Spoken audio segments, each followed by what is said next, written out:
Nah, sudah bisa ini. Oke, saya mulai dari poin ini.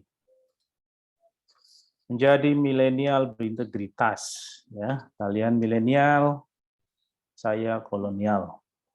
Nah, lalu bagaimana kita mengkonsepsi soal integritas itu? Saya berangkat dari data ini dulu ya. Demografi Indonesia. Sebagian besar penduduk kita itu anak muda. Ya. Anak-anak yang mungkin pada hari ini ada di tangga paling atas ya dari sisi kuantitas demografi di Indonesia. Orang yang lansia, orang yang sangat tua itu semakin sedikit, sementara anak-anak muda itu mendominasi. Nah, artinya apa? Kalau sebagian besar penduduk Indonesia itu adalah anak muda. Banyak artinya. Salah satunya ya anak muda itu nanti akan menentukan siapa pemimpin bangsa ini. Mereka yang akan masuk dalam pemilih pemula, ya, yang itu jumlahnya juga semakin besar, 34,4% menurut SMRC, data tahun 2017. Nah, 34,4% itu kalau suaranya bulat, itu jadi itu presiden. Ya, ditambah sedikitlah beberapa yang lain. Nah, makanya ini adalah kekuatan dari anak muda. Ini adalah bagian terpenting dari anak muda. Yang kedua, karena dia menentukan pemimpin bangsa, ya dia juga menentukan masa depan bangsa. Masih produktif, ada di berbagai tempat, ya, bekerja di berbagai juga sektor, yang ini juga akan menentukan kira-kira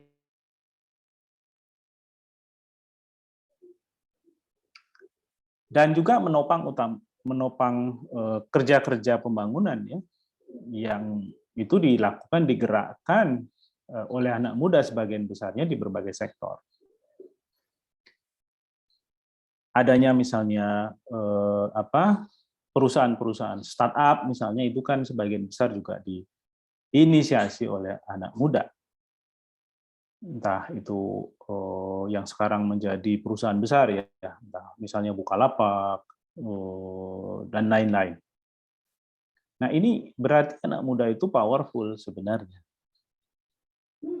Tapi masalahnya ya, ini nggak ada hubungannya sama isu mereka ini lebih aware nggak sih soal korupsi? Karena ternyata menurut KPK juga banyak anak muda yang terjerat kasus korupsi. Usianya masih muda, semakin muda usia orang-orang yang terjerat korupsi oleh KPK. Padahal kan semestinya anak muda dengan kesadaran tinggi, dengan kesadaran besar,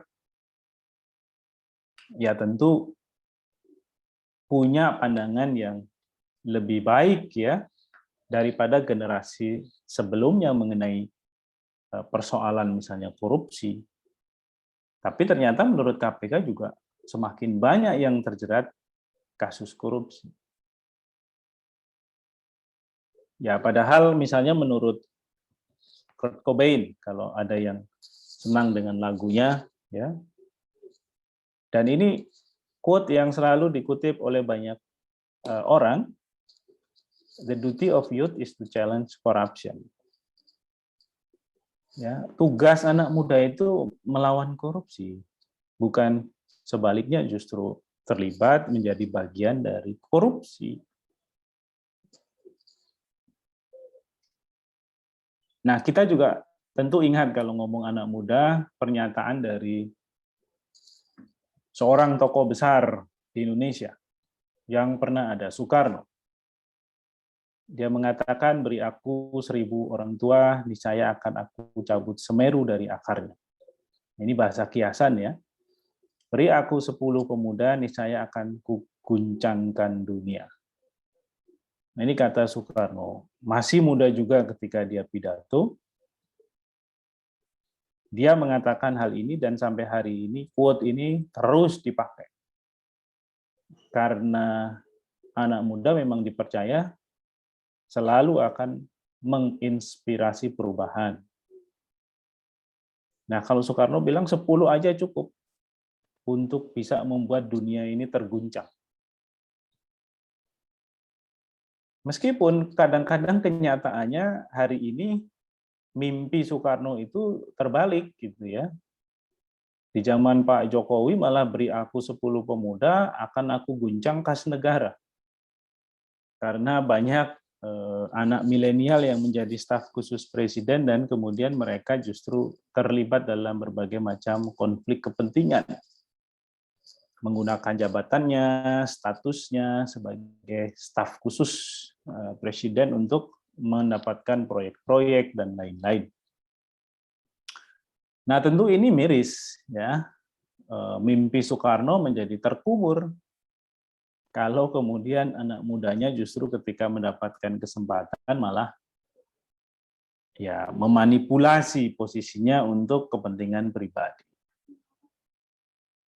Nah, saya akan masuk ke isu kenapa ya integritas itu menjadi penting sebagai juga tambahan dari apa yang telah kita diskusikan tadi.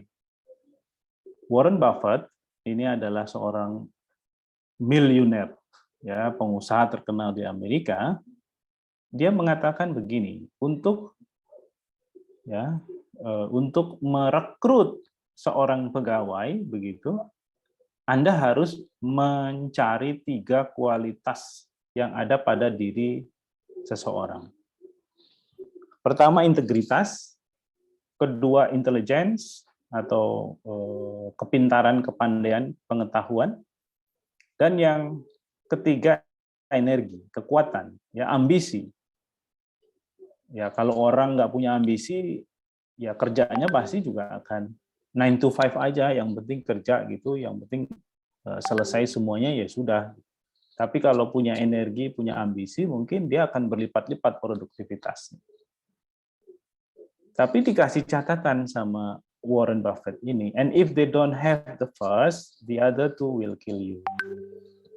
Jadi kalau integritas itu nggak punya, maka yang dua akan menghancurkan kita, akan membunuh kita. Kita itu maksudnya ya perusahaan kita yang merekrut orang itu.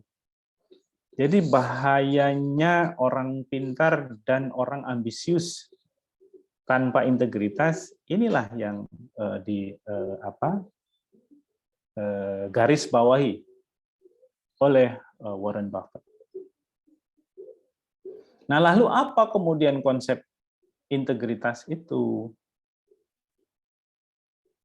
Ini kan sesuatu yang sering kita sampaikan, sering kita obrolkan, sering kita bicarakan, bahkan kita sering juga pakai sebagai kata gitu ya di dalam pembicaraan kita. Lalu apa sih gitu? Nah, saya akan menggunakan beberapa definisi ini untuk menjelaskan apa itu integritas. Pertama, integritas itu ya doing the right thing even when no one is watching gitu. Menurut kita, kalau kita itu percaya, yakin bahwa itu adalah sesuatu yang benar, ya kita lakukan meskipun nggak ada orang yang menyaksikan, mengawasi, melihat.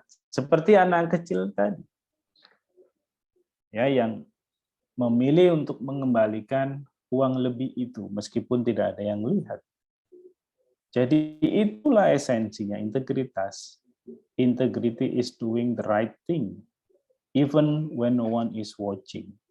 Jadi bukan karena kita takut, ya, mengingat misalnya ada aturan, ada larangan, ada yang ada yang mengawasi, ya, takut ada sanksi dan lain-lain.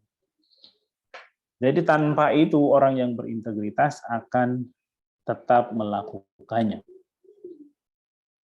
Nah, yang kedua, ya, hal yang juga bisa dijelaskan dari integritas itu adalah ketika pikiran kita, tindakan kita itu kita pilih ya berdasarkan nilai-nilai yang kita yakini daripada karena pertimbangan dan perhitungan adanya benefit personal, adanya benefit pribadi yang akan kita terima dari tindakan-tindakan kita.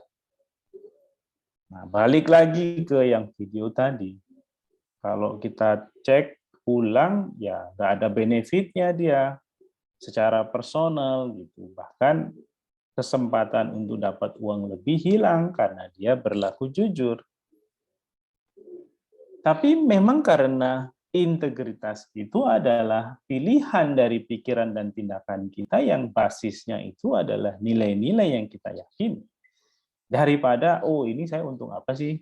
Ya. Oh saya melakukan ini rugi nggak sih? Gitu ya, dan lain-lain tidak.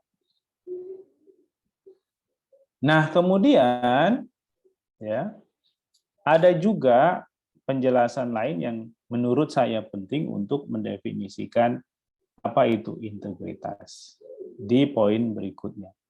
No matter how educated, talented, rich, or cool you believe you are, how you treat people ultimately tells all. Integrity is everything. Ya, jadi ya siapapun Anda, betapa Anda itu benar-benar orang yang terdidik, ya punya bakat yang luar biasa, Anda kaya, Anda cool, sebagaimana yang Anda yakini, tapi apakah Anda berintegritas atau tidak itu ukurannya pada bagaimana Anda men-treatment orang, memperlakukan orang. Itu. Ya. Contoh tadi di foto ketika ada ibu hamil tapi kemudian orang-orang yang kelas menengah itu ya karena dari bajunya, dari gayanya dan lain-lain kita asumsikan dia pekerja kelas menengah lah. Yang mungkin nongkrongnya di Sudirman, di kafe-kafe. Ya, tapi kalau menurut definisi integritas ini ya mereka itu nggak tereken gitu, mereka nggak dihitung. Karena meskipun mereka berpendidikan tinggi, mereka punya ya, skill yang bagus dalam bekerja, mungkin mereka juga kaya, ya, punya akses terhadap sumber ekonomi yang baik daripada yang lain, tapi itu semua akhirnya kembali bagaimana Anda men-treatment orang, memperlakukan orang. Nah itu kira-kira konsep integritas memeras ya dari apa yang kita lihat tadi, mulai dari video, mulai dari foto-foto tadi. Nah, kenapa kemudian integritas menjadi isu? Dan dia ada di mana letaknya? Kalau kita ngomong soal korupsi dan anti korupsi. Nah, kita kembali ke isu sebelumnya ketika kita mendiskusikan faktor-faktor penyebab korupsi. Ada dua hal yang kita yakini sebagai faktor dari penyebab korupsi. Pertama adalah ya faktor internal. Kita sebagai individu, kita sebagai pribadi yang menentukan kira-kira apakah kita akan melakukan korupsi atau tidak tergantung dari seberapa kita meyakini nilai-nilai tertentu, prinsip-prinsip tertentu di dalam hidup kita. Karena kita sebagai individu juga punya kompas, punya pedoman, ya.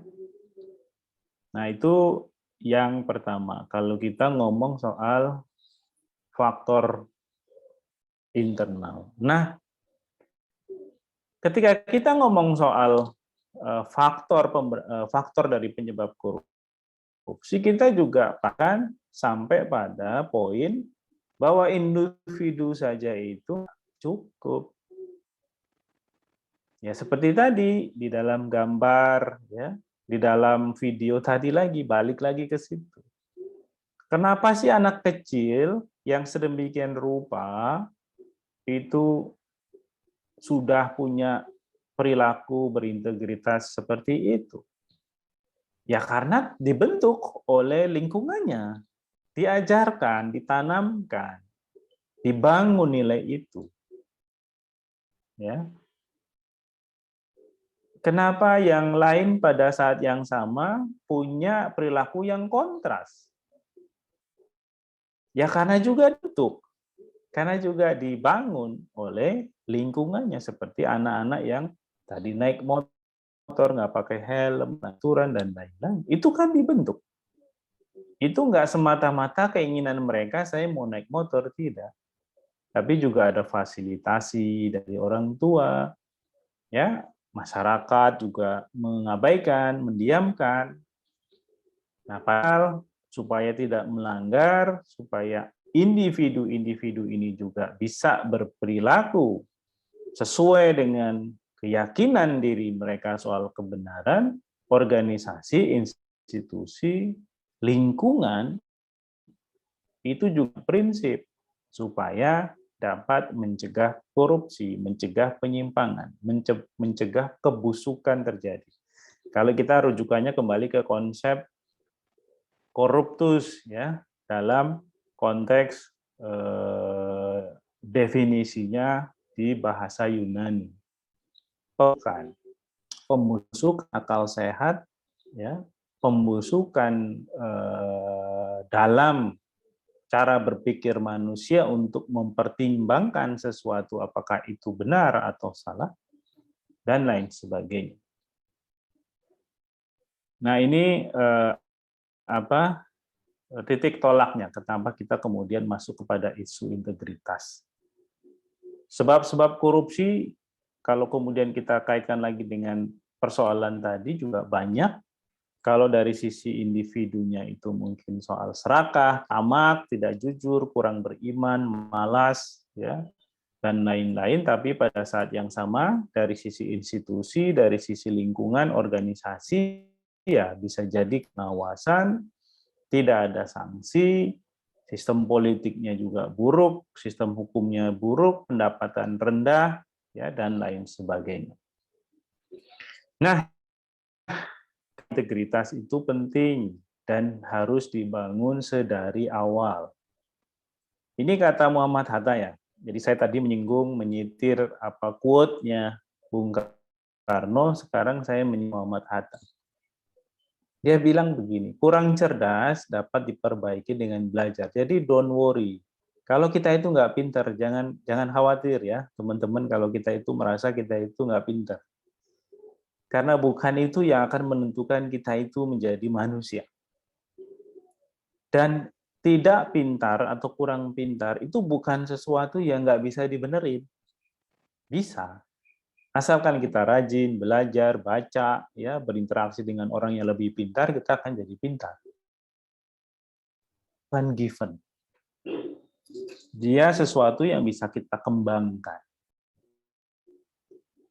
Terus Hatta juga ngomong, kurang cakap dapat dihilangkan dengan pengalaman. Jadi kalau orang itu skillnya masih biasa, ya belum skillful gitu, ya dia cuma butuh pengalaman saja supaya menjadi cakap. Pilot awalnya pilot, nggak mungkin langsung jadi pilot. Setelah dia terbiasa, setelah jam terbangnya tinggi, dia bisa jadi pilot. Itu bisa dipelajari, bisa. Bisa ditingkatkan, bisa diimprove, bisa. Kalian yang aktif di organisasi kemahasiswaan, misalnya seni, yang awalnya misalnya nggak bisa main piano, ya lama-lama kalau belajar bisa. Tapi yang terakhir ini yang berbahaya. Namun tidak jujur itu sulit diperbaiki, karena nggak ada bengkelnya. Gimana cara memperbaiki orang nggak jujur? Kecuali kalau sudah ketahuan dikasih sanksi yang berat. Nah, ini kenapa integritas itu penting dibangun sejak dini, sejak awal. Lalu gimana sih cara membangun integritas? Ada beberapa tahapan, ya. Ini saya create sendiri ya.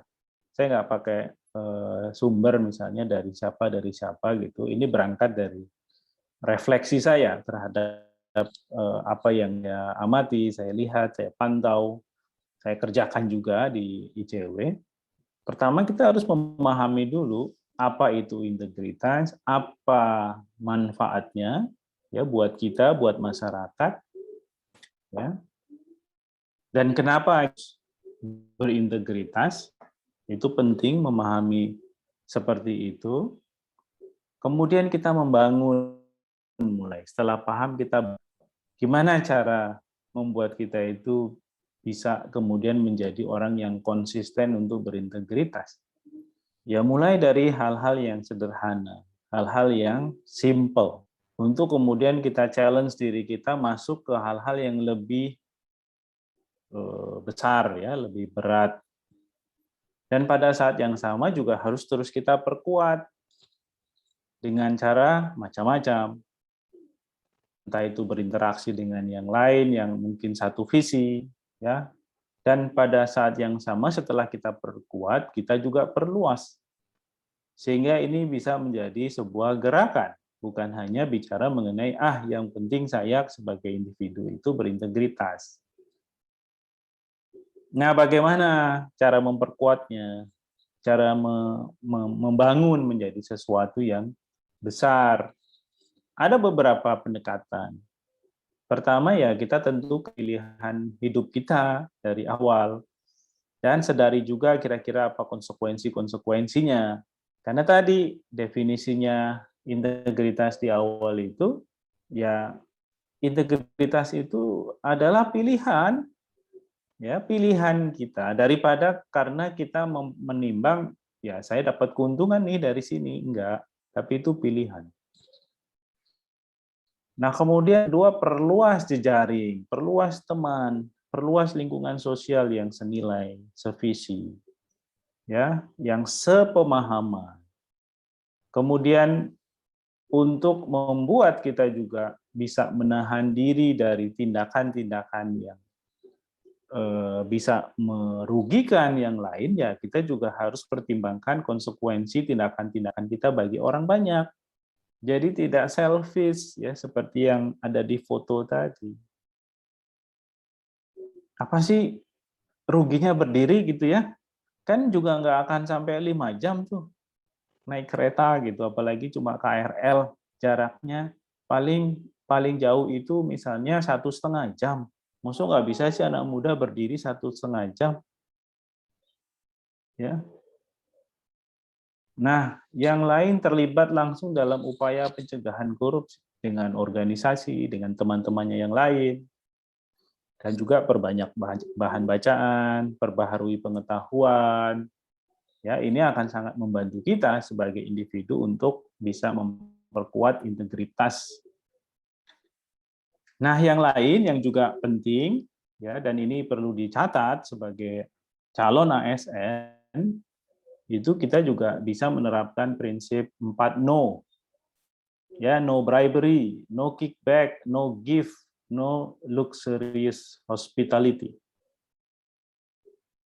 No suap, no kickback ya, gratifikasi, no gift, pemberian hadiah, no luxurious hospitality. Kita menolak ya keramah tamahan yang berlebihan.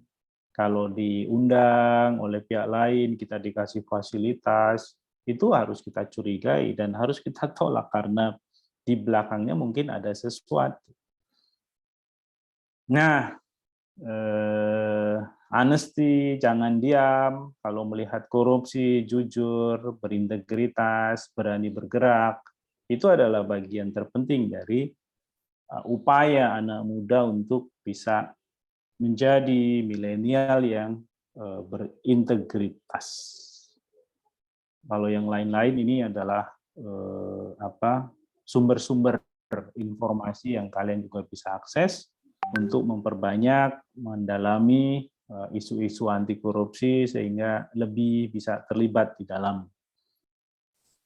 Nah itu kalau kita ngomong soal bagaimana kita sebagai anak muda menjadi orang yang berintegritas, bukan hanya sebagai individu, tapi juga meletakkannya di dalam kerangka bergerak bersama-sama. Karena itu yang penting. Nah, sampai di sini, sebelum kita ada diskusi kelompok, ada pertanyaan dulu nggak?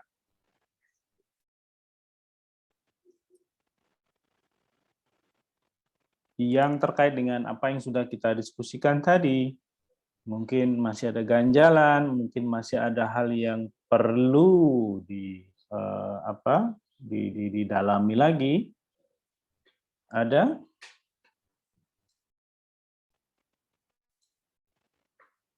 Oke. Nah, kalau nggak ada, saya akan masuk poin soal nilai-nilai anti korupsi. Jadi kalau kita itu tadi ngomong soal integritas, tentu kan karena dia definisinya cukup abstrak, kita perlu parameter, ya kita perlu ukuran. Yang disebut berintegritas itu parameternya apa?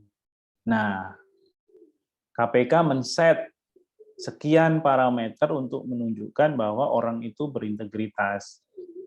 Yang itu kita bisa ukur juga akhirnya sebagai individu. Nah, KPK itu membahasakannya sebagai nilai-nilai anti korupsi. Nah, ini apa? Ya, nilai-nilai anti korupsi ini. Saya akan sedikit tampilkan ya. Untuk kemudian kalian bisa diskusikan terlebih dahulu bersama kelompok.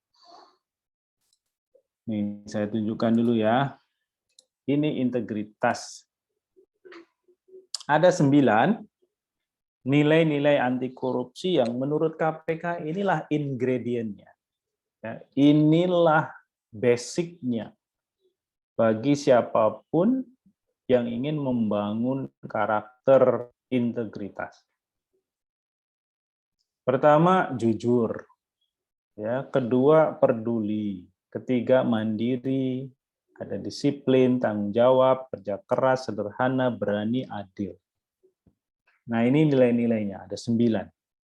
Apakah ada yang lain? Saya kira 9 juga sudah terlalu banyak. Ya.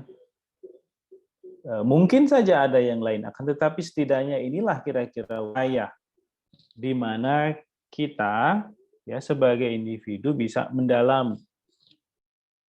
Apakah misalnya nilai-nilai ini eksis di dalam diri kita?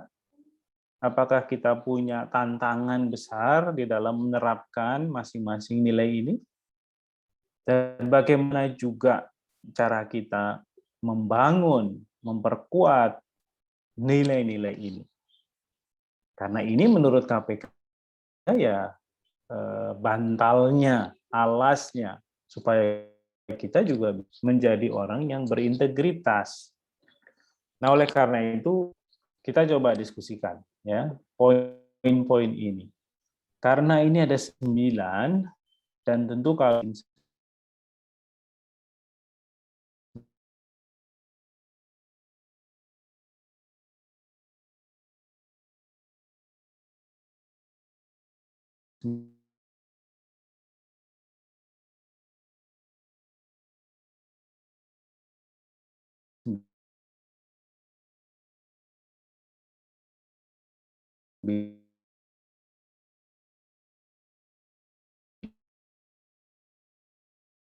masing-masing kalian.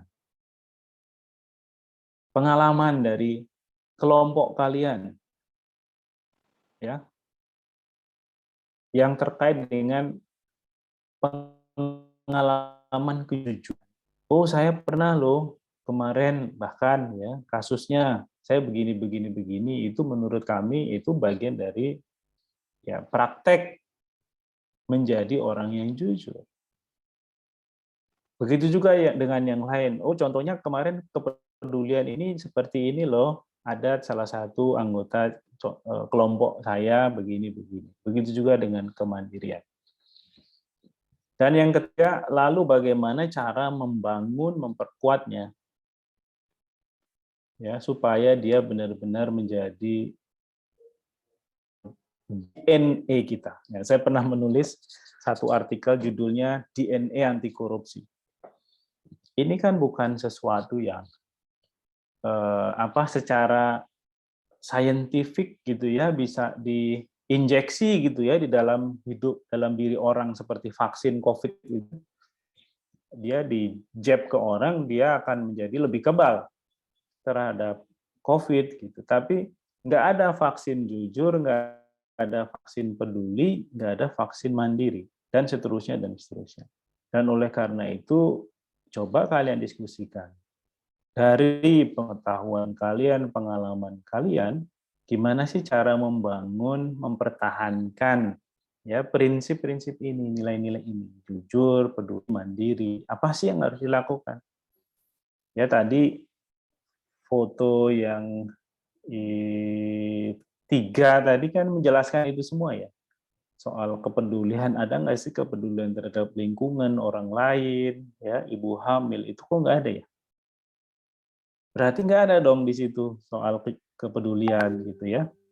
Mungkin juga dia beririsan dengan nilai yang lain, misalnya tanggung jawab, ya, dan lain sebagainya.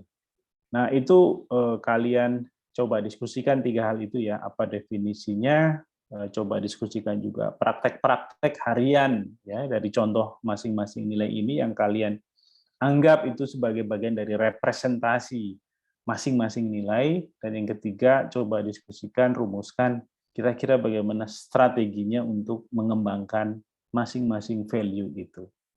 Jawabannya mungkin bisa 1 gitu ya, sama kok Pak, jujur, peduli, mandiri itu menurut kami caranya ya begini. Atau menurut kalian masing-masing itu adalah isu yang spesifik, ya kalian bisa juga diskusikan masing-masingnya. Nah itu kira-kira ya diskusinya, nanti kita akan sharing gitu. Waktunya berapa lama kira-kira?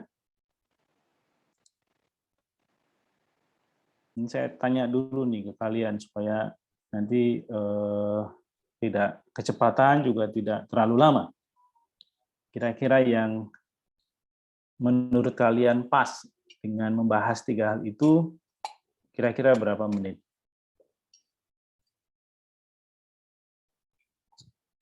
Safri berapa lama? 15 menit mungkin, Pak. 15 menit. 10 dulu ya? Boleh juga. Kenapa saya tawar ya? Saya nanya, dijawab, tapi saya tawar juga. Oke lah, 15 menit, tapi selesai nggak selesai kumpul ya. Oke, Pak. Saya bagi dulu ke 3 kelompok. Iya, ini masing-masing kelompok banyak nih, ada 9 sampai 10 orang. Ini auto close-nya saya tutup. Nah, sekarang silakan Kak.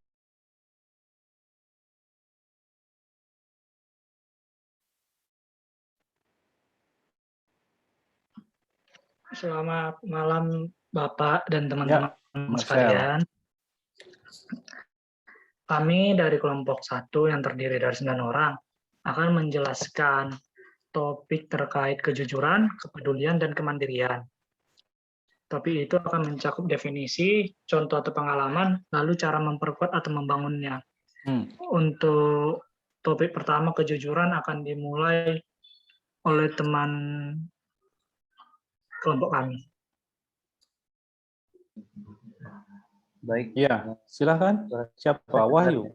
Ya, Pak. Ya, Wahyu. Jadi pertama-tama saya mau menjelaskan dulu terkait pengertian kejujuran, Pak. Nah, mungkin udah nggak asing ya di telinga kita bahwa kata-kata jujur ini ya, kayak dari kecil juga kita diharuskan untuk berbuat jujur, berkata jujur oleh orang tua kita. Dari definisinya sendiri dari KBBI ini bahwa jujur itu tuh harus tidak berbohong, hati kita harus lurus, harus mengatakan apa adanya, dan juga tidak berbuat curang. Dan pastinya harus ikhlas dalam berbuat sesuatu. Itu jujur menurut KBBI. Terus dari ahli juga, Muhammad Mustari, dilansir di kumparan.com bahwa jujur itu suatu perilaku manusia yang didasarkan pada upaya menjadikan dirinya sebagai orang yang dapat dipercaya dalam perkataan, tindakan, ataupun pekerjaan terhadap orang lain. Nah, jujur juga ini juga bisa dikaitkan dengan agama pastinya ya, karena setiap agama pasti selalu menyuruh kita untuk berbuat jujur, melakukan hal yang jujur gitu. Seperti di dalam agama saya Islam itu ada di Quran surah Al-Ahzab ayat 70 di mana artinya hai orang-orang beriman, bertakwa kamu kepada Allah dan katakanlah perkataan yang benar. Nah, jadi kejujuran ini juga merupakan suatu fondasi yang mendasari iman seseorang. Apalagi panutan kita yaitu Rasulullah SAW itu juga diberikan gelar Al-Amin sebagai orang yang dapat dipercaya juga, dan As-Siddiq sebagai orang yang dapat dipercaya. Nah, itu merupakan salah satu pengertian kejujuran yang dapat saya sampaikan. Selanjutnya untuk pengalaman dan juga cara memperkuatnya akan dijelaskan oleh teman saya selanjutnya. Oke, lanjut, silakan.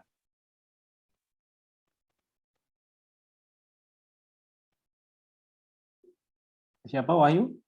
Selanjutnya. Gandisa, Pak. Gandisa. Gandisa, apakah ada kesulitan? Sebelumnya saya mau ngejelasin yang pengertian kepedulian. Jadi kalau dari KBBI, peduli itu artinya mengindahkan, memperhatikan, menghiraukan. Terus kalau misalnya kita cari kepedulian itu diartikan di KBBI sebagai perihal sangat peduli, sikap mengindahkan, atau juga bisa sikap memprihatinkan sesuatu yang terjadi dalam masyarakat. Selain itu, peduli itu juga bisa diartikan sebagai sebuah nilai dasar dan sikap memperhatikan dan bertindak proaktif terhadap kondisi atau keadaan di sekitar kita. Atau juga bisa diartikan sebagai sebuah sikap keberpihakan kita untuk melibatkan diri dalam persoalan keadaan atau kondisi yang terjadi di sekitar kita. Jadi kepedulian ini tuh bisa kita praktekkan dalam bentuk berusaha ikut memantau, misalnya kalau ada sesuatu yang terjadi di lingkungan kita, kita ikut mengetahui apa yang terjadi, kita memantau bagaimana kondisi lingkungan sekitar kita, nggak cuma dalam hal lingkungan alam juga, tapi juga lingkungan sosial kita. Kemudian selanjutnya untuk kemandirian akan dilanjutkan oleh Emi. Baik Pak, selanjutnya itu bagian saya tentang pengertian kemandirian. Mandiri menurut KBBI itu artinya dalam keadaan dapat berdiri sendiri, tidak bergantung pada orang lain, atau sejak kecil ia sudah biasa sehingga bebas dari ketergantungan pada orang lain. Sedangkan kalau untuk kemandirian, di KBBI itu artinya keadaan dapat berdiri sendiri tanpa bergantung pada orang lain. Artinya kemandirian ini kan berarti kesiapan dan kemampuan individu untuk berdiri sendiri yang bisa ditandai dengan contohnya mengambil inisiatif. Selain itu, individu itu juga bisa mencoba mengatasi masalah dirinya tanpa meminta bantuan orang lain, berusaha dan mengarahkan tingkah lakunya menuju kesempurnaan. Nah, misalnya contohnya kalau misalnya mahasiswa, misalnya dalam mengerjakan tugas, dia tidak bergantung pada orang lain untuk mengerjakan tugas dan tanggung jawabnya. Terus untuk kalau misalnya, kan sekarang udah tingkat 3 ya Pak, udah mau lulus. Nah, kalau untuk kemandiriannya misalnya dia mengatur kehidupannya, ke depannya mau gimana. Terus mengatur misalnya dia jadi ketua apa gitu. Nah, dia mengatur orang-orang yang berada di bawah tanggung jawabnya. Karena kan tidak mungkin orang yang tidak dapat mandiri akan mampu mengatur hidup orang lain. Nah, selanjutnya bagian contoh atau pengalaman dari kejujuran, kepedulian sama kemandirian dijelaskan oleh teman kelompok. Baik, jadi untuk contoh atau pengalaman kejujuran itu bakal dijelaskan sama aku. Sebenarnya ini pengalaman yang menurut aku untuk diingat itu agak menyedihkan gitu sih, Bang. Kenapa? Jadi ini tuh dulu tentang kayak cerita. Ya ampun, aku ngingetnya aja merinding. Jadi ini cerita tentang waktu aku masih di sekolah dulu. Jadi tentang contek menyontek gitu, Pak. Nah, dulu waktu masih di sekolah, itu kan waktu ujian dicampur, Pak. Kayak kelas aku dicampur sama kelas kakak kelas gitu. Nah, waktu ujian itu kakak kelasku tuh itu apa namanya? Kayak buka Google gitu kan, megang HP. Sebenarnya HP itu kan nggak boleh. Jadi HP dikumpulin di tas gitu-gitu. Tapi itu tuh kayak mereka kontek-kontekan, share-share jawaban gitu, atau mungkin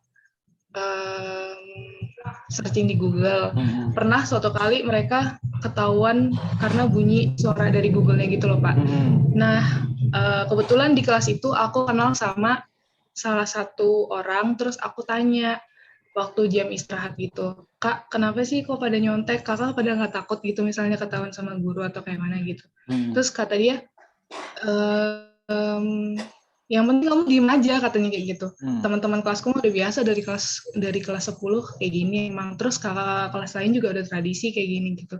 Dan aku bersyukur banget sih, memang kebetulan teman kelasku dulu nggak suka nyontek gitu. Terus aku ngomong lagi, terus gimana Kak kalau misalnya suatu waktu ketahuan sama guru gitu? Ya nggak apa-apa, guru juga udah paham kok, bahkan guru ada yang sengaja ngasih contekan kayak gitu. Terus habis itu aku pernah juga kayak ngingetin lagi, Kak, jangan Kak, kayak gitu, kasihan yang udah belajar gini. Ternyata dia tersinggung, di situ dia tersinggung, terus dia cerita ke temennya, akhirnya cerita itu nyebar ke satu angkatan itu. Sampai akhirnya muncul cerita kalau aku ngelaporin ke guru gitu kan, Pak. Terus habis itu satu angkatan itu ngebenci aku. Jadi waktu ujian itu udah selesai pun, aku ke kantin, aku kemana-mana itu semua orang kayak ngeliatin aku dari atas ke bawah, dan pernah suatu ketika sampai di tahap ngempesin ban motor gitu, Pak. Jadi kayak, nah terus ternyata aku kira beberapa bulan setelah kejadian itu udah aman gitu, kayak udahlah mereka juga udah lupa sama kejadian ini gitu kan.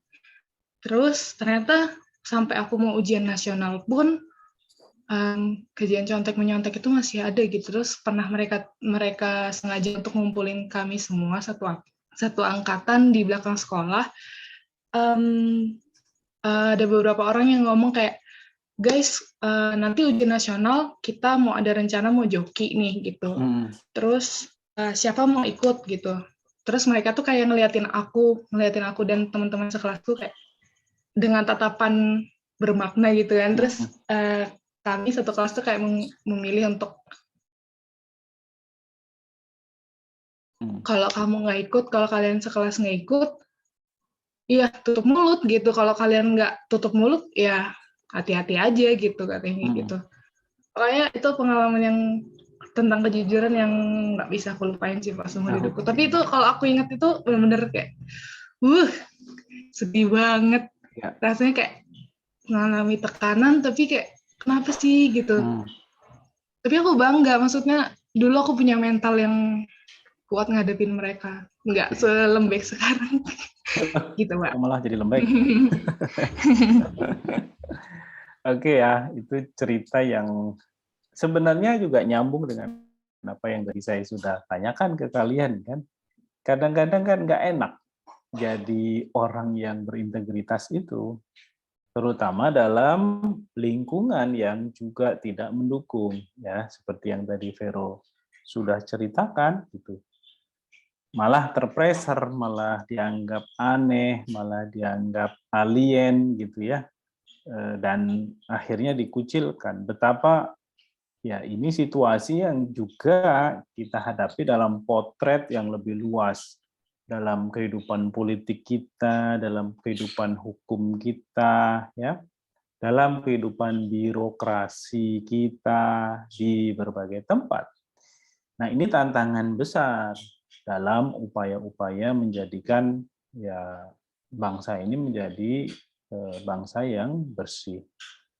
Tapi kalau tidak ada orang-orang seperti yang cerita Vero tadi, juga kita mungkin akan semakin hancur gitu.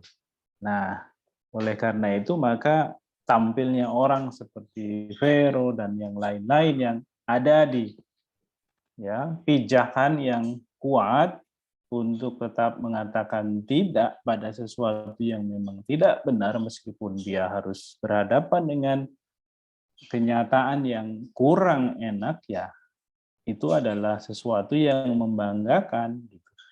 Itu adalah sesuatu yang tidak dimiliki oleh semua orang dan itu merupakan privilege ya bagi kita yang memiliki sikap itu. Ya, terima kasih Vero, itu cukup inspiratif. Saya sebenarnya juga ada cerita soal itu ya ketika diskusi dengan teman-teman di Santa Ursula atau Santa Ursula ya. Waktu itu diajak diskusi sama mereka anak-anak SMA dan ada salah satu narasumber yang juga mengalami situasi seperti Vero tadi, tapi kemudian bisa sekolah di Harvard ya dan kemudian menjadi orang-orang yang bermanfaat bagi banyak orang gitu meskipun tertekan saat mereka sekolah di SMA. Oke, lanjut. Maaf Pak, boleh menambahkan bentar Pak? Oh ya, silakan Wahyu. Jadi saya juga ada cerita Pak, tapi saya sebagai lawannya Vero Pak, kalau dari cerita Vero. Dulu oh ya, gitu. Nah iya, tapi nggak sampai geng-geng gitu sih Pak, kayak ngancam. Gimana? Dulu waktu SMA tuh ya pada umumnya ya, enggak juga sih. Kayak saya dulu juga sama teman-teman saya tuh suka nyontek Pak. Nyontek pakai yang kayak berarti pakai Google, ataupun sempat kepikiran kayak buku cetak tuh saya fotokopi kecil gitu Pak. Jadi kayak masukin kocek gampang gitu. Nah, waktu itu saya bisa kepikiran gitu karena hukumannya tuh nggak seberapa, kayak ya paling kena tegur, ya paling nanti masuk BK, habis itu udah nggak ada lanjutan apa-apa, nggak dikeluarin sama sekolah. Ya saya bisa kayak gitu. Beda sama saya sekarang yang di STAN itu benar-benar kayak kalau sekali tahun nyontek langsung DO. Nah, walaupun saya belum membuktikan itu kan kayak lah kita kan belum nyontek, belum tahu juga bakal di DO benar-benar atau enggak, tapi bisa tahu juga kan banyak teman-teman yang udah itu bukan juga gara-gara nyontek, gara-gara ada kertas kecil aja udah jadi indikasi gitu kan. Jadi kayak ya jadi takut-takut juga, nggak berani juga.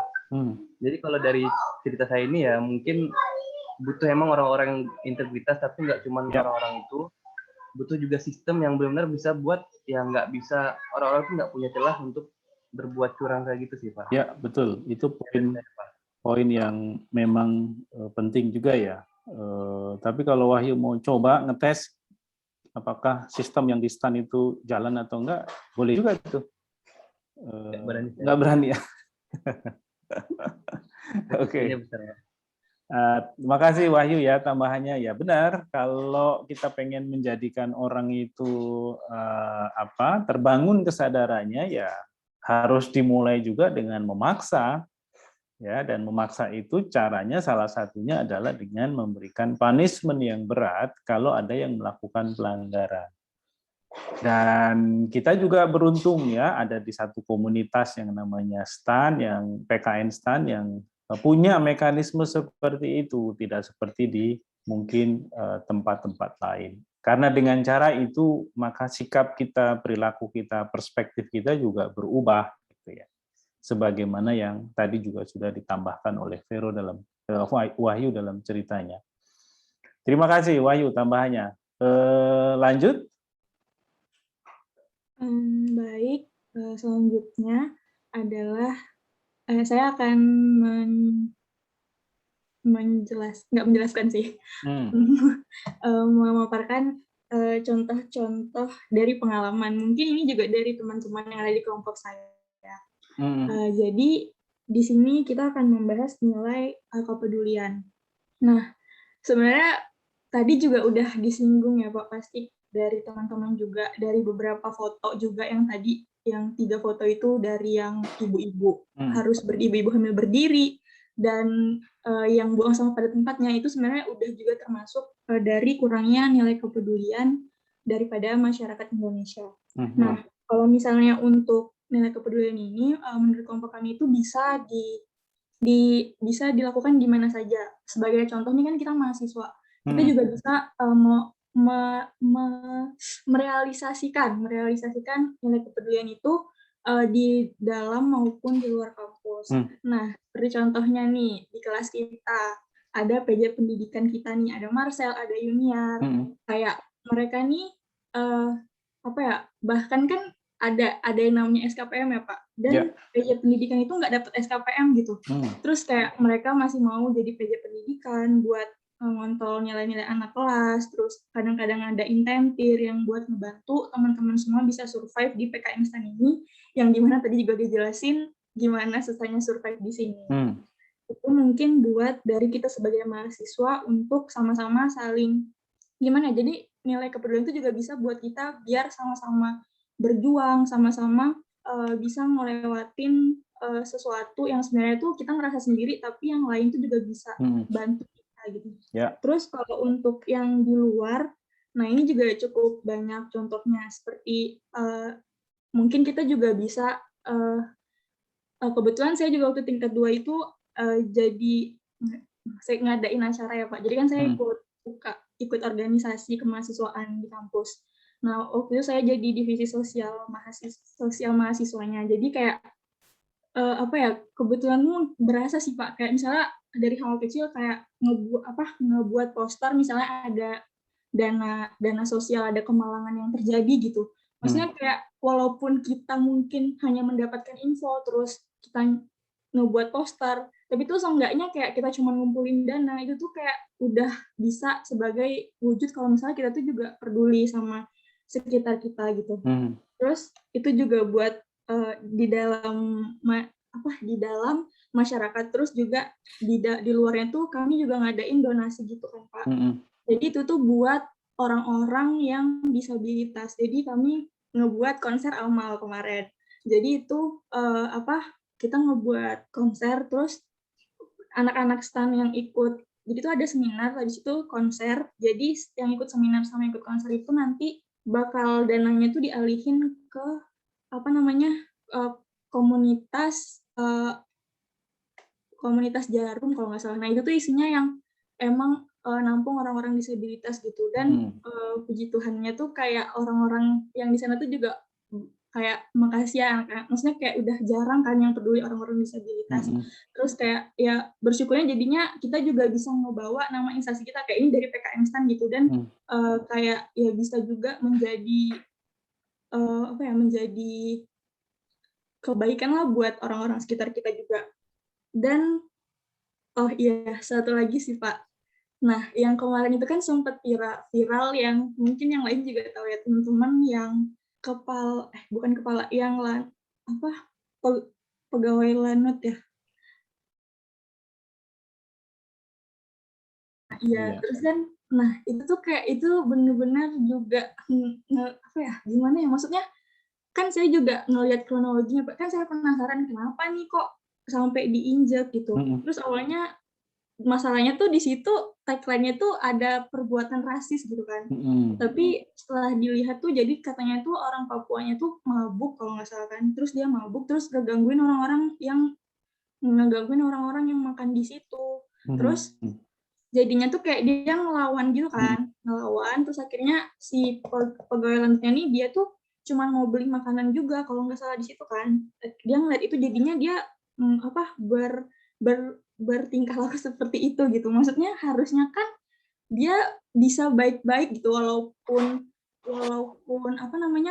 itu udah salah, maksudnya udah salah, tapi nggak perlu sampai ditindih kepalanya. Bahkan ada satu komentar Pak yang sampai ngebuat saya kayak wah gitu. Jadi ada yang bilang gini, wah itu bapak yang nginjak sepatunya gimana sih, percuma aja seragaman, dia punya sepatu itu juga dari uang rakyat, dapat dari pajak rakyat, tapi kelakuannya sama masyarakat kayak gitu. Maksudnya kayak jadinya berdampak banget, bahkan jadinya yang jatuh jadi nama TNI udaranya kan Pak. Jadi kayak itu tuh jadi bahkan kalau nggak salah dipecat ya kepala itunya.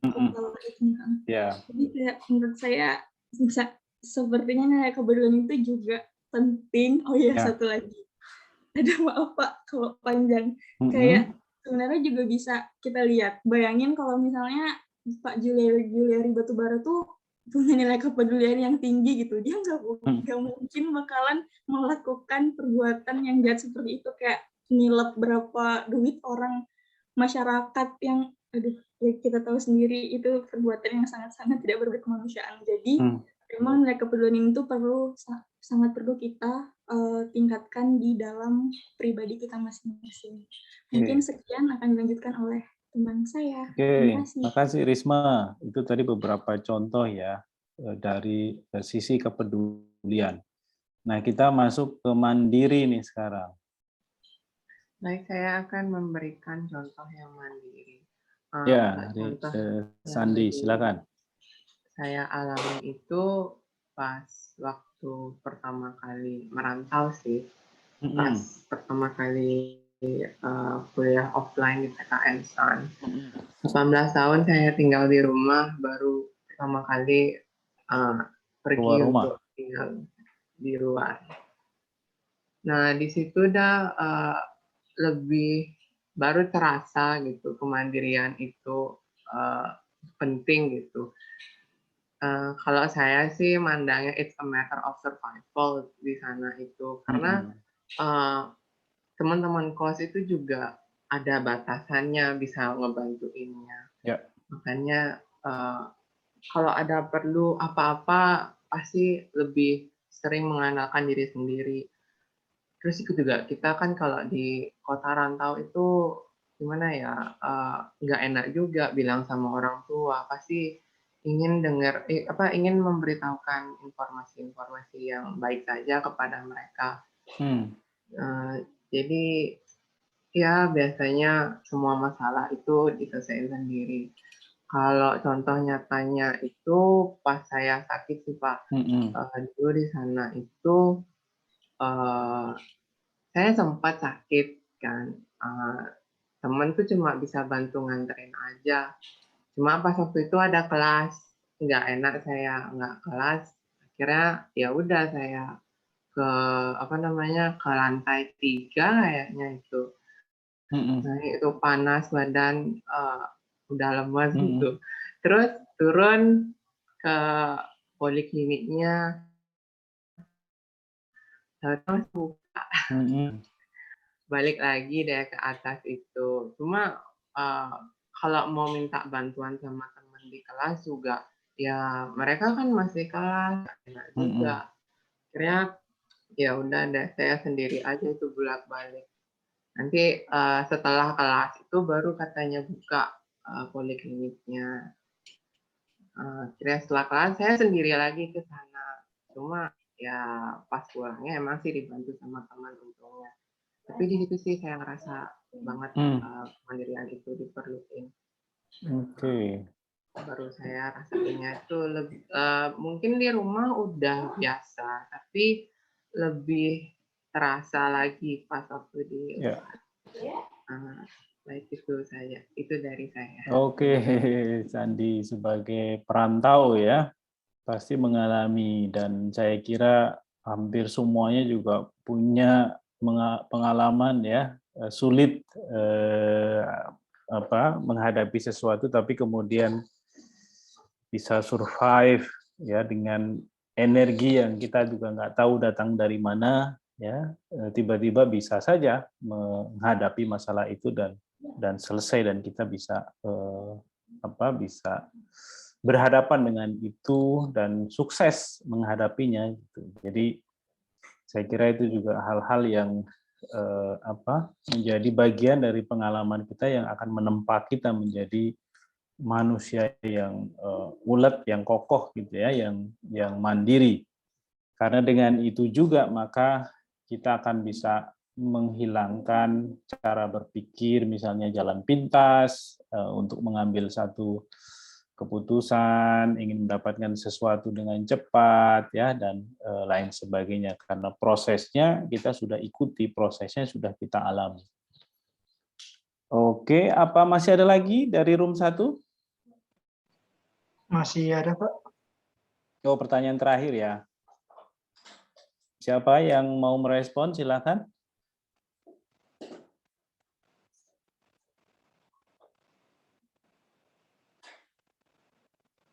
Ada, Marcel?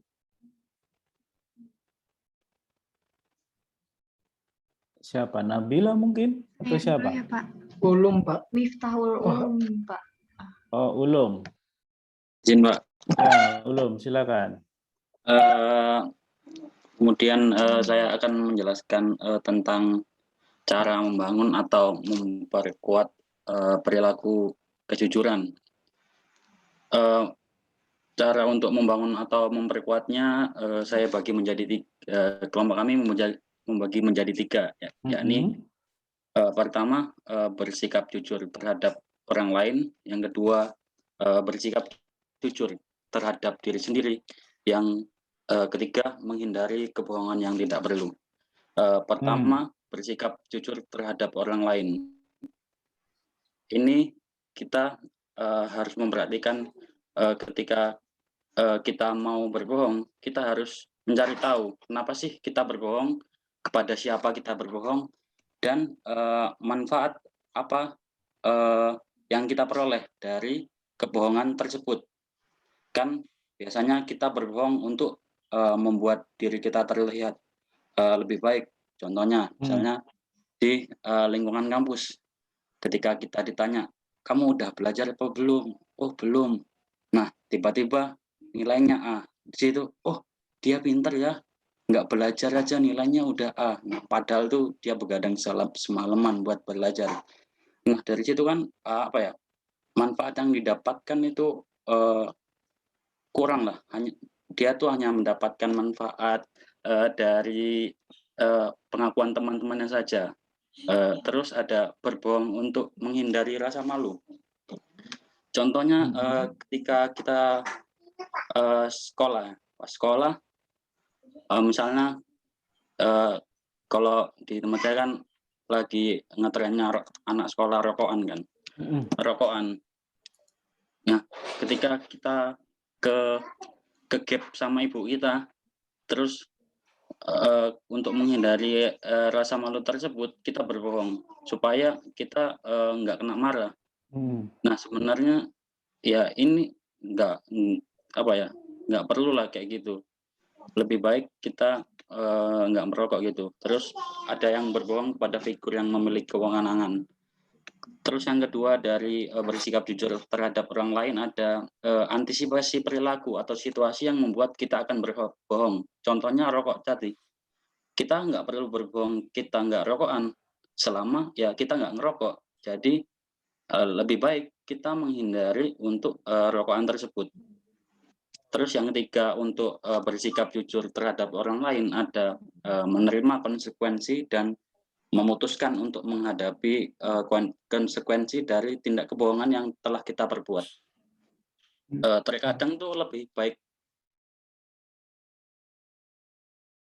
kita buat daripada melanjutkan kebohongan, sehingga kebohongan ini akan membuat kebohongan lainnya dan akan menjadi kayak lingkaran setan gitu.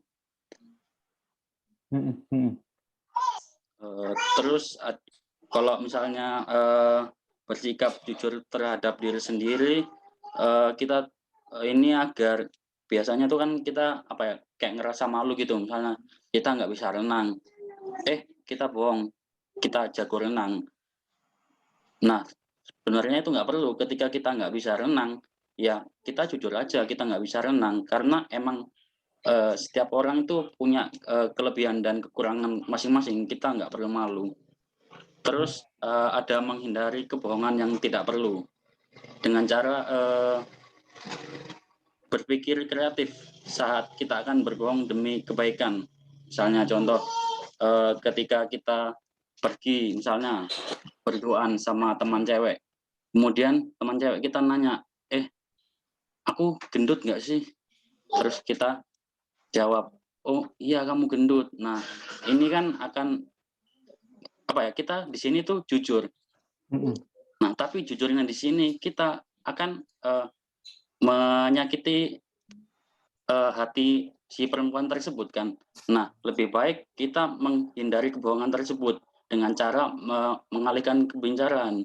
Oh gendut itu relatif kok, yang penting kamu udah hidup sehat dengan makan makanan yang teratur dan olahraga yang cukup. Nah, gitu. Mungkin itu begitu. body shaming itu ulum. Nggak boleh itu. Iya.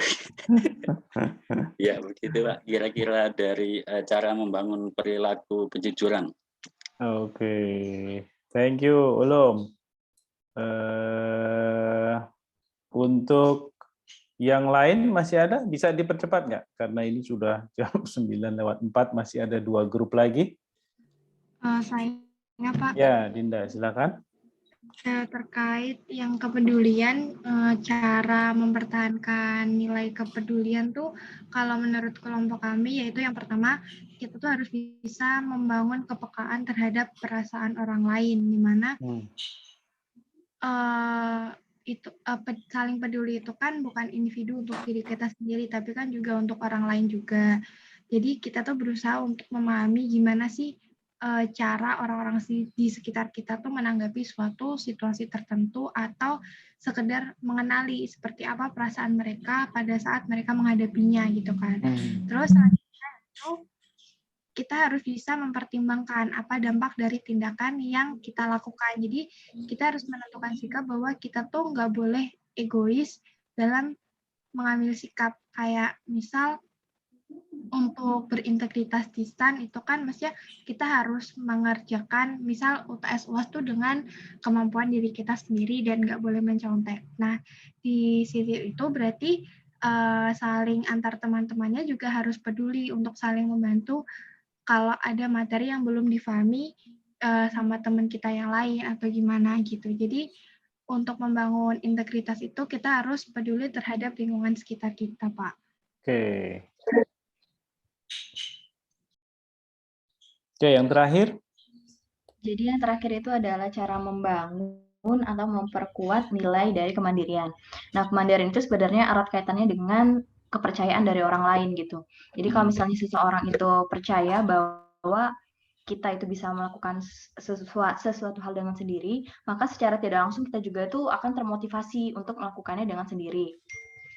Nah, sebenarnya nilai kemandirian itu tuh bisa dipelajarin dari kita kecil gitu. Jadi semakin dini kita belajar, dibiasakan untuk menjadi seseorang yang mandiri, maka kan seterusnya karakter mandiri itu akan terbentuk gitu. Contohnya misalnya seseorang anak diberikan tanggung jawab untuk mampu menyelesaikan tugasnya itu dengan sendiri, maka dia secara tidak langsung kan akan berusaha gitu. Bagaimanapun caranya, dia harus bertanggung jawab dengan tugas sekolahnya itu.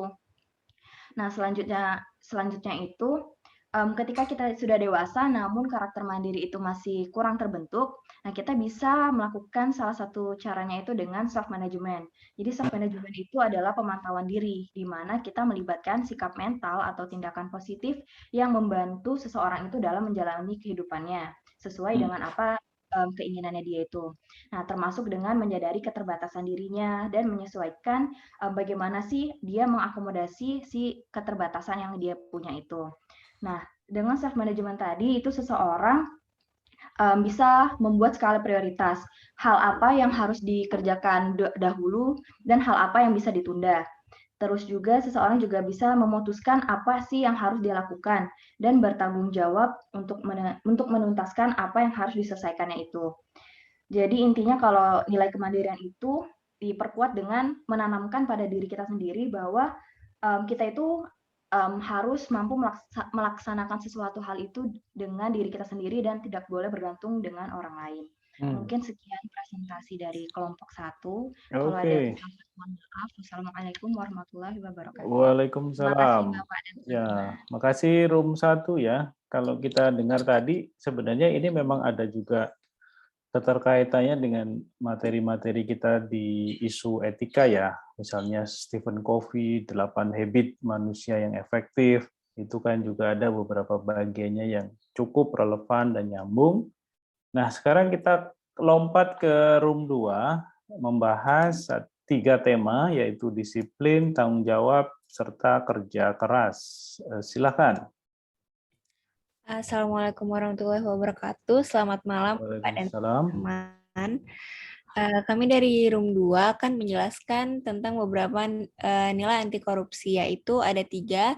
Yang pertama adalah kedisiplinan, tanggung jawab, dan kerja keras. Nah, pertama kedisiplinan. Apa sih kedisiplinan itu?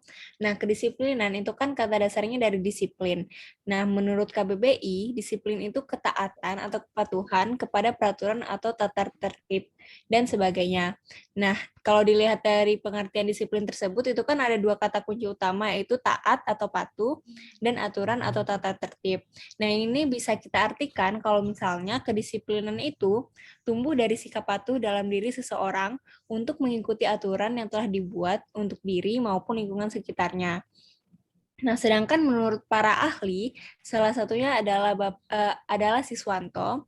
Nah, menurut Siswanto, disiplin adalah suatu sikap menghormati, menghargai, patuh, dan taat terhadap peraturan-peraturan yang berlaku, baik yang tertulis maupun tidak tertulis, dan serta sanggup menjalankannya dan tidak mengelak untuk menerima sanksi-sanksi apabila dia melanggar tugas atau wewenang yang diberikan kepadanya. Nah, selanjutnya akan dijelaskan oleh Devi.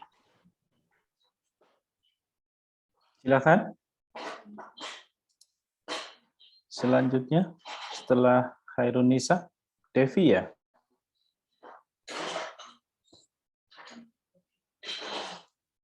Devi ada problem jaringan?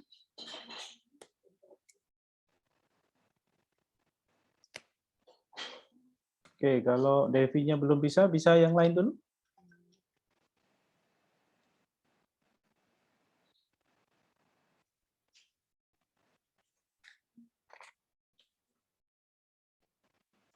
Devi, mana Devi?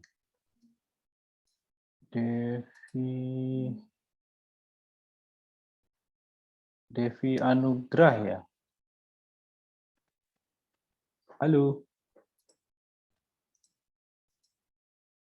Nah, coba karena Devi-nya lagi nggak respon, bisa ke yang lain dulu nggak? Khairunisa, siapa temennya yang lain?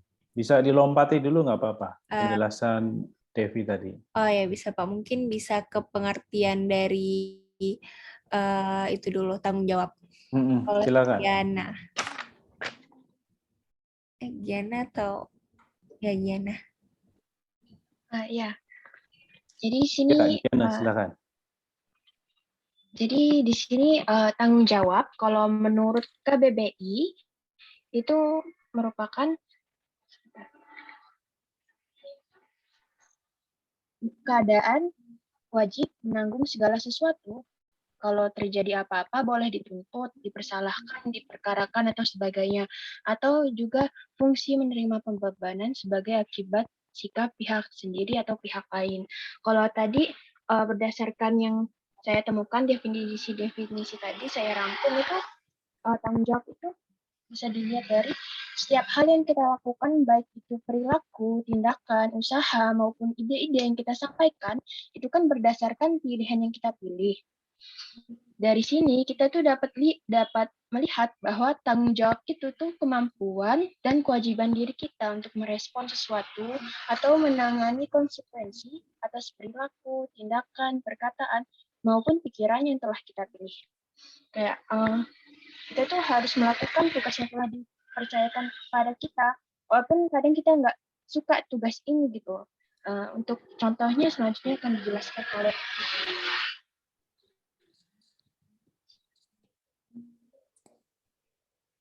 Ya, lanjut silakan. Setelah Giana. Kan Pak. Ulul ya. Ya. Izin melanjutkan itu tentang contoh tanggung jawab. Sebenarnya tadi saya sempat bingung mau jelasin contoh tanggung jawab ini seperti apa. Tapi ya bolehlah saya jelasin bagaimana contoh perilaku tanggung jawab dan juga bagaimana juga contoh orang yang nggak bertanggung jawab dan bagaimana dan apa gitu yang dia dapatkan dari perilaku tanggung jawab dan perilaku yang tidak bertanggung jawab itu.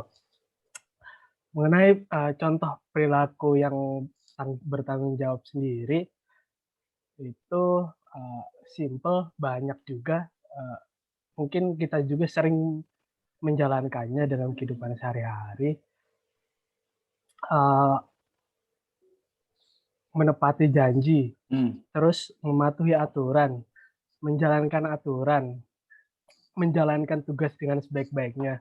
Nah, ini juga berkaitan dengan pengalaman PKL saya, bagaimana ketika saya berhasil menjalankan tugas dengan baik itu ada kepuasan tersendiri gitu, Pak. Dan juga kan kita ini PKL bawa nama alma mater kan, Pak. Jadi kayak apa ya? Ada respon positif gitu, Pak. Apalagi kan PKL saya kan bukan di kantor Kemenkyu, di luar Kemenkyu. Cukup memuaskan juga buat saya, ada respon positif terkait kamu alma PKL mater di mana? kami di Kementerian Agama, Pak. Oh, Kota Tangsel. Kementerian Agama. Ya, ada respon positif tentang kami gitu, Pak. Apalagi ketika saya bisa menjalankan tugas yang dikatakan dari pegawainya itu katanya nggak usah buru-buru, ini tugas juga nggak bakal selesai sehari. Tapi saya berhasil gitu, Pak, menjalankan tugasnya dalam waktu sehari. Gitu. Ya bukan ngoyo, Pak. Tapi saya berhasil nemuin caranya aja gitu, Pak. Jadi kamu bisa ngomong ya, inilah 5 nilai Kementerian Keuangan kan? Ya ada suatu tugas tertentu lah, Pak, itu. Jadi ya cukup menyenangkan juga respon orang-orang ketika kita bisa bertanggung jawab, dan ketika ada kesalahan pun bisa menjelaskannya, bisa memperbaikinya, bisa ya bisa mengkomunikasikannya dengan baik. Itu juga suatu poin penting bagi saya. Ada juga, Pak, satu pengalaman saya lagi, tapi di sini bukan saya pelakunya, Pak. Siapa? Itu ketua OSIS saya, Pak. Ketua OSIS berarti Jadi saat bagaimana? SMA ya? Ya, waktu saya SMA. Jadi bagaimana ketua OSIS yang tadinya kita respect, terus kita juga bisa dibilang senang kerjasama sama yang bersangkutan, sama dia gitu, Pak. Tapi ketika dia gagal melaksanakan tanggung jawabnya di suatu proyek, itu sikap orang ke dia itu langsung berubah 180 derajat. Apalagi dia udah menghilangkan, ya bisa dibilang saya korban di sini juga, Pak. Dia udah ngilangin uang anak-anak angkatan itu 10 juta. Ngilangin apa mencuri itu? Saya kurang tahu, dia juga menghilang, Pak. Pokoknya meskipun dia mau tanggung jawab, uangnya, orangnya dia juga nggak hilang, mau. ya? Iya, orangnya menghilang, Pak. Tapi sekarang alhamdulillah udah mau tanggung jawab. Cuma orang-orang juga ya tetap aja sikapnya ya udah sekali tercoreng susah ya untuk pulihkan lah nama baik. Dia belum memenuhi tanggung jawabnya itu, Pak. Maksudnya belum mengganti itu. Oke. Ya, makasih Ulul Ya, sudah Pak. berbagi pengalaman ya, termasuk tadi soal disakiti karena 10 jutanya lenyap. Sebenarnya 500.000 buat saya sih, Pak. Oh, iya, Pak. Ya buat mahasiswa 500.000 tetaplah besar ya. Lanjutnya setelah Ulul siapa? Saya, Pak. Ya, Iqbal, silakan. Baik, izin menambahkan. Kali ini saya akan menyampaikan terkait hasil pembahasan kelompok kami terkait bagaimana sih cara menumbuhkan rasa tanggung jawab pada diri kita. Cara menumbuhkan rasa tanggung jawab pada diri kita. Jadi yang pertama itu kita harus bisa membentuk komitmen diri. Nah, nanti kan muncul pertanyaan lagi, bagaimana cara kita membentuk komitmen itu? Nah, jadi kita tuh harus tahu pertanyaan terdasar atas apa yang akan kita lakukan gitu. Misalnya kita belajar gitu kan, menjadi mahasiswa di kampus, berkuliah gitu. Apa tujuan kita berkuliah gitu? Pertama, untuk mendapat pengetahuan dan mendapatkan gelar gitu kan. Nah, terus kita bertanya lagi, apa tujuan kita memiliki gelar dan pendidikan itu? agar kita bisa bekerja di instansi yang kita inginkan, gitu kan. Nah, terus kita bertanya lagi, mengapa kita harus bekerja di instansi tersebut, gitu kan? Agar kita bisa mendapatkan gaji yang sesuai dan bisa menjadi orang kaya misalnya, gitu kan. Nah, mengapa kita harus menjadi orang kaya? Agar kita bisa membantu banyak orang. Nah, bertanya lagi, mengapa kita harus bisa membantu banyak orang gitu? Karena dengan membantu orang kita akan mendapatkan pahala gitu misalnya. Nah, mengapa kita harus bisa mencari pahala sebaik-banyaknya agar kita bisa masuk surga misalnya gitu.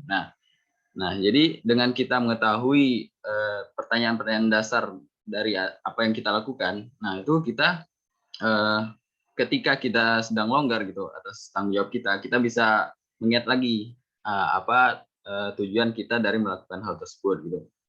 Sehingga kita bisa mengintrospeksi diri ketika kita sedang lengah atas tanggung jawab kita. Sehingga bangkit lagi sikap tanggung jawab kita. Kemudian yang kedua yaitu kita bisa membangun kebiasaan. Nah, contohnya seperti kita pada diri kita sendiri gitu. Kita bisa memulai kebiasaan dengan menjaga kesehatan diri seperti rutin berolahraga gitu. Karena kita juga punya tanggung jawab kan dengan diri kita, dengan kesehatan kita. Nah, kemudian setelah kita membangun kebiasaan, kita juga harus bisa membiasakan untuk mencari solusi ketimbang menyalahkan orang lain. Nah, ketika terdapat masalah gitu kan pada suatu pekerjaan kita yang berkelompok misalnya. Nah, itu jangan kita senantiasa langsung nembak gitu. Ini salah kamu, ini salah kamu. Nah, usahakan kita harus bisa bertanggung jawab dengan mencari solusi bersama. Kemudian yang selanjutnya adalah kita bisa menumbuhkan disiplin diri. Dengan kita disiplin, maka kita bisa mengikuti apa yang kita lakukan itu sesuai dengan aturan-aturannya gitu. Sehingga apa yang kita kerjakan itu sesuai dengan tujuan yang ingin dicapai. Dan yang terakhir adalah kita jangan menyerah dengan masalah yang kita hadapi. Karena dalam apa yang kita lakukan ini kan tidak lepas dari yang namanya permasalahan, risiko gitu. Nah, dengan kita langsung menyerah gitu kan, nah itu kan maka apa yang akan kita tuju itu tidak tercapai gitu. Sehingga kita harus jangan mudah menyerah gitu untuk apa yang ingin kita lakukan. Kemudian akan dilanjutkan oleh Yuni. Ya, silakan Yuni. Baik, selanjutnya itu adalah definisi dari kerja keras. Jadi apa sih definisi dari kerja keras? Nah, definisi kerja keras itu sendiri kalau menurut Kamus Besar Bahasa definisi hard working atau kerja keras dalam bahasa Inggris. Nah, yaitu the definition of hard working is something or someone that is diligent in laboring and put effort into doing and completing tasks. Jadi ada tujuannya, ada etos kerjanya. Nah, jadi apa sih itu kerja keras? Nah, kerja keras itu ketika kita melakukan sesuatu dengan sungguh-sungguh tanpa mengenal lelah atau berhenti sampai kita mencapai tujuan tertentu. Jadi yang penting di sini adalah yang pertama itu tujuan, terus cara kita mencapainya dan gimana kita nggak berhenti untuk melakukan hal tersebut sampai kita mencapai tujuan yang dimaksud. Selanjutnya akan dilanjutkan oleh. Oke, makasih Yuni. Lanjut.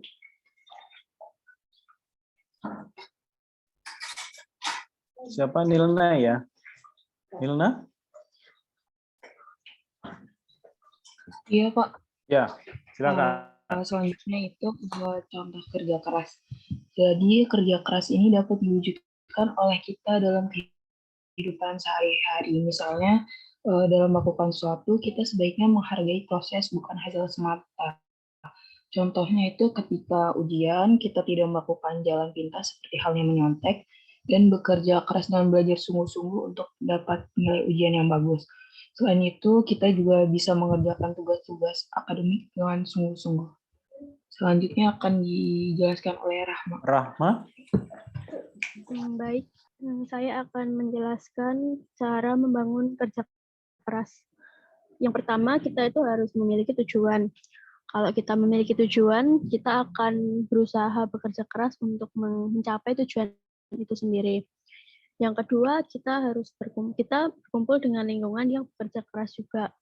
Secara tidak langsung, kalau kita itu bergaul dengan orang-orang yang bekerja keras, maka kita akan bersikap untuk bekerja keras juga. Kemudian yang terakhir, memiliki sikap positif. Maksud dari bersikap positif di sini itu jika kita mengalami kegagalan. Nah, kegagalan itu kita jadikan motivasi untuk lebih bekerja keras lagi. Nah, di dalam Islam itu kita juga dianjurkan untuk berusaha atau berikhtiar sebelum menyerahkan hasilnya kepada Yang Maha Kuasa. Sekian, Pak.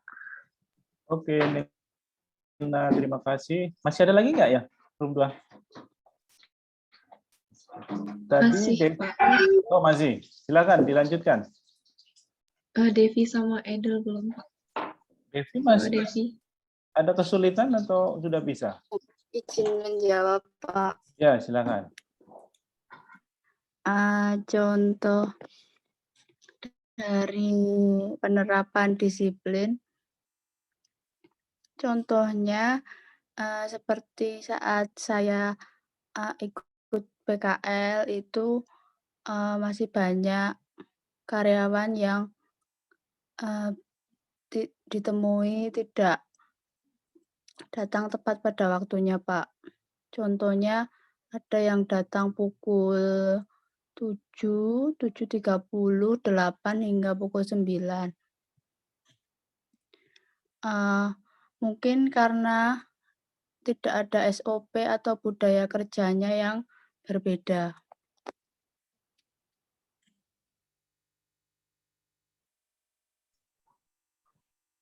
Halo, Devi? Halo? Ya. Itu saja atau ada hal lain? Itu saja, Pak. Oke. Saya kira masih ada lanjutannya. Berarti terakhir siapa? Saya, Pak. Oh iya, Edelweiss. Silakan, Edelweiss. Selanjutnya, bagaimana sih cara kita untuk meningkatkan karakter disiplin ini? Jadi untuk mempersingkat waktu, nggak banyak yang bisa saya sebutkan. Yang pertama, kita untuk selalu fokus, yaitu memikirkan target dan memvisualisasikan apa sih yang ingin kita capai, baik target kita untuk jangka pendek maupun panjang, terus gimana kita mengapresiasinya apabila target tersebut bisa kita capai. Nah, si proses visualisasi ini tuh penting karena bisa menjaga proses kita untuk mencapai target itu nggak terganggu dari keinginan yang tidak penting. Selanjutnya yang kedua itu untuk mengambil beberapa langkah kecil secara konsisten. Karena kan orang itu nggak bisa disiplin dalam sekejap malam. Biasanya orang yang kayak gitu tuh bakal menyerah terus balik lagi ke kebiasaan mereka yang nggak disiplin seperti di awal. Nah, disiplin itu kan kita perlu waktu untuk berkembang. Hal-hal kecil itu bisa berupa olahraga pagi, olahraga ringan selama 15 menit tiap harinya, maupun bangun 10 menit lebih awal. Nah, yang terakhir itu untuk nggak menunda waktu, Pak. Kita perlu tuh membuat daftar apa aja sih yang ingin kita capai dan mencoba untuk mengambil tindakannya segera. Perlu untuk kita untuk menetapkan tenggat waktu dan membuat janji pada diri kita sendiri bahwa kita akan melakukan rencana itu sampai kita benar-benar menyelesaikannya atau mencapai targetnya. Karena menunda-nunda waktu itu kan hanya akan melemahkan kita dan menghalangi kita menjadi orang yang berdisiplin, Pak. Mungkin sekian untuk kelompok 2, Pak. Oke, terima kasih. Kelompok 2 sudah menjelaskan berbagai hal mengenai kedisiplinan, tanggung jawab, serta kerja keras. Nah, ini mengingat waktunya sisa hanya sekitar 2 menit, maka untuk kelompok 3 ini saya sudah catat ya, ada Aldina, Alvin, Bintan, Elok, Hani, Safri, Zaki. Kita akan lanjutkan minggu depan, karena materi minggu depan itu juga masih relevan dengan pembahasan hari ini. Minggu depan kita akan membahas isu yang berhubungan dengan good governance, dengan tata kelola pemerintahan yang baik. Nanti akan saya sambungkan dengan prinsip-prinsip anti korupsi, karena ini juga ada irisannya dengan pilar-pilar tata kelola pemerintahan yang baik. Nah, sebelum kita masuk ke pembahasan mengenai pilar-pilar prinsip-prinsip anti korupsi, kita akan dengarkan dulu ya penjelasan singkat dari Room 3 mengenai kesederhanaan, keberanian, serta keadilan. Jadi tolong diingat masing-masing apa tanggung jawabnya, ya apa perannya di situ, karena saya sudah catat semuanya, sehingga nanti di minggu terakhir kita akan menghabiskan dulu ya pemaparan dari masing-masing kelompok, karena mendefinisikan masing-masing nilai ini juga sesuatu yang penting untuk kita lakukan, mengingat kadang-kadang ini juga menjadi bagian dari soal ujian gitu ya. Nah, saya kira itu dulu ya proses hari ini. Terima kasih untuk seluruh partisipasi, peran serta, masukan, catatan, insight, ya, komentar, pendapat, dan lain-lain yang sudah kalian sampaikan. Mudah-mudahan pertemuan ini bermanfaat. Kita ketemu minggu depan. Saya ucapkan selamat malam. Assalamualaikum warahmatullahi wabarakatuh. Salam sehat untuk kita semua. Waalaikumsalam. Terima kasih, Pak.